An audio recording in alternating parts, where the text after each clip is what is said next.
Hello. Good morning or good evening, wherever you are. So. Good morning, Vietnam. I'm sure you can say that.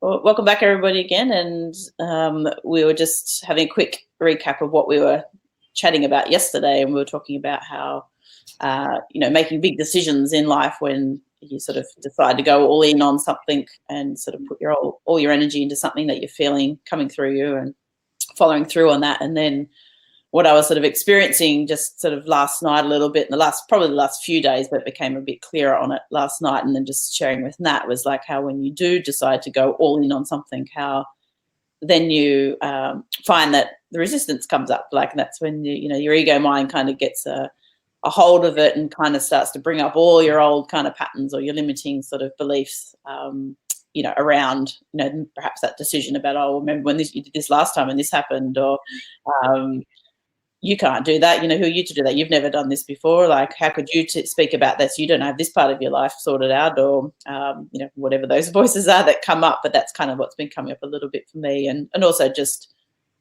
seeing where procrastination can kind of kick in a little bit around sort of stalling tactics, I guess, if you like, about actually just getting on with it. Other things take up your time and become more of a priority or a distraction. That you think they're a priority. So things like that had been popping up a little bit, and then even just this little coffee phlegmy thing I've had for like months, actually. It's just hanging around, and it sort of felt like it was going. In the last couple of days, I just feel like I've almost got a cold back again. So I was just thinking about that and almost kind of going, I'm back in this spot again. Like, the mind wants to kind of make you think you're back in the same spot, but it's not the same spot. That's what we were just discussing. It was like it's coming up to be released. It's your body has to purge like old emotions, old patterns, old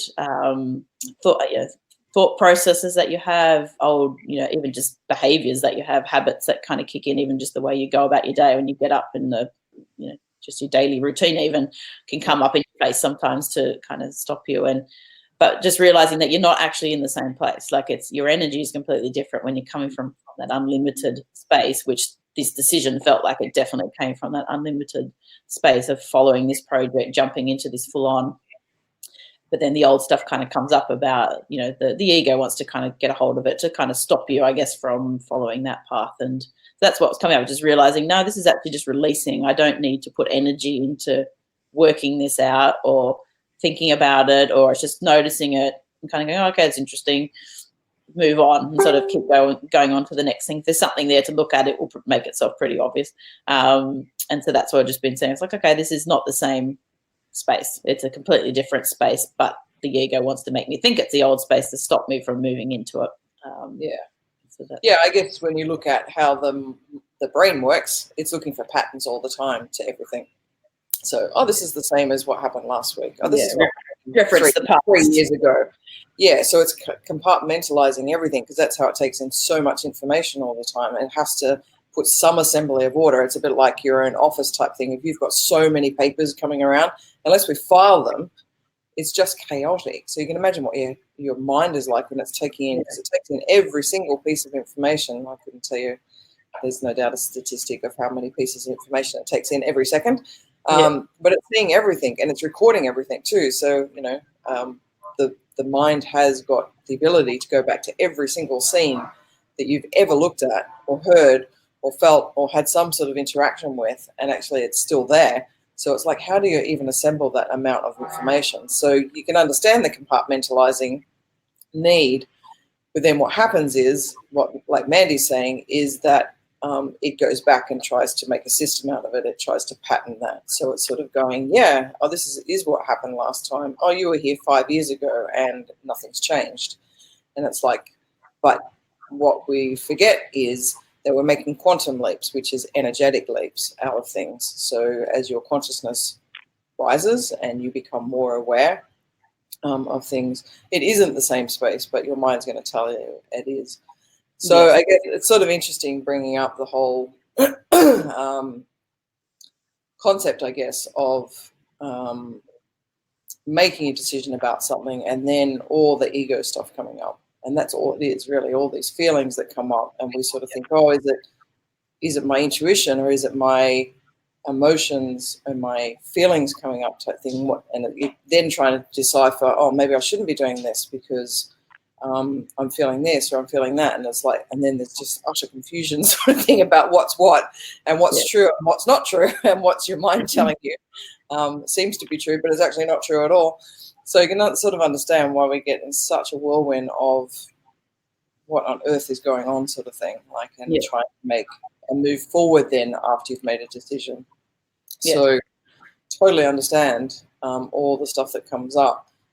But I do remember through a lot of the teachings and a lot of the stuff that we have done is what Mandy touched on is not judging it. And it's sort of it's the judgment, your judgment on those things. So Mandy's got a bit of a cold right now and a bit of a phlegmy thing, and it's like, oh, it could be this, could be that, blah, blah. But then it's sort of like, oh, it's coming up because, you know, it was particularly bad over the last few days because we've been doing these lives. We started doing these lives, and that's sort of like, oh, is that telling me that I shouldn't be doing these things? You know, like I feel really croaky. I'm very uncertain about what I'm saying. Or am I having resistance to doing? Yeah, whatever your story is, the resistance and stuff, it's like, oh, is that telling me that I shouldn't be doing these things? Like, I just feel this massive resistance. And you can really feel it physically at times, like you feel so restricted in, particularly in the gut area sort of thing. I guess that's where your gut versus your intuition sort of sits. And it's like, oh, maybe I shouldn't be doing this. And then you start double guessing everything and you're doubting everything. And then it's like, oh, crying out loud, like going back to square one again. I was just thinking of something I was listening to yesterday, which was talking about that differentiation between, I guess, your intuition and the ego voice. So that feeling that rises up within you, the knowingness, and then, you know, that immediate voice that you hear in your head. You know, and you might just say, is that what I'm really feeling? It's just like, you know, that's not your intuition. And if that's the voice you're hearing, it's not your intuition, because your intuition doesn't talk to you like that. That's the ego voice coming in. So anytime you start to question, even saying, is this my ego? It's like, that's your ego. Like, it's kind of, it's not your intuition. Your intuition is just a feeling, and it can be hard to tap into that when your mind is racing. Like, that's where it becomes a practice, is the settling the mind and not attaching to the thoughts that it's bringing up, because then that takes you down a rabbit hole. And then you'll start to create, you know, the energy starts to follow that, and that's what you end up manifesting out in the world half the time, because that's where your thought process and your energy is going. So the minute you give energy to that thought process, that's where you're going to go. That's what you're manifesting. So you got to stay with that feeling, which is a practice. It's definitely a practice. And that's the differentiation I think I was just coming to, is just like, no, this isn't the same. It's like, I'm feeling really energized by what we're doing here. I don't feel like I've got any resistance to showing up here each day. It was coming up more in something else we're working on for this project, but it was kind of, which represents an older part of my life. That's why it was kind of coming up. So it was, but just sort of going, no, this is different. It's around switching the brain. You know, sometimes you have to do it very consciously in the beginning, be really aware of your thought and consciously shifting it, because a neural pathway has formed in your brain. That's a scientific fact that they've shown, is like neural pathways formed in your brain. That's why it's so hard to break habits. You know, you have to be consistent for a period of time, very consciously, and then you can actually shift the neural pathway in your brain and form a brand new habit, a new way of thinking, a new way of being. So, so there's definitely science behind it too, why we come up against this resistance. So that's... So I think in conclusion, let's wrap it up there. In conclusion, it's really your judgment on those feelings and the emotions that are coming up that actually hold them in place. And so that stops you from they're coming up to release, and that's all they're doing. But if you sit there and go, oh, I shouldn't be feeling this right now. Oh, this is old stuff. I thought I dealt with this and I'll come back again. All those sorts of thoughts that come up, hold it all in place, and it stops you from moving from the next quantum expansion and into that sort of infinite field that we're talking about here. It's like that metaphor of you can't stand in the same river twice. It's like you're not in the same spot. You can never ever be in the same spot. You're always evolving. So that's the actual truth. Cool. That's it for the day. Woo! Boom. Got that out there. All right. See you tomorrow. Bye.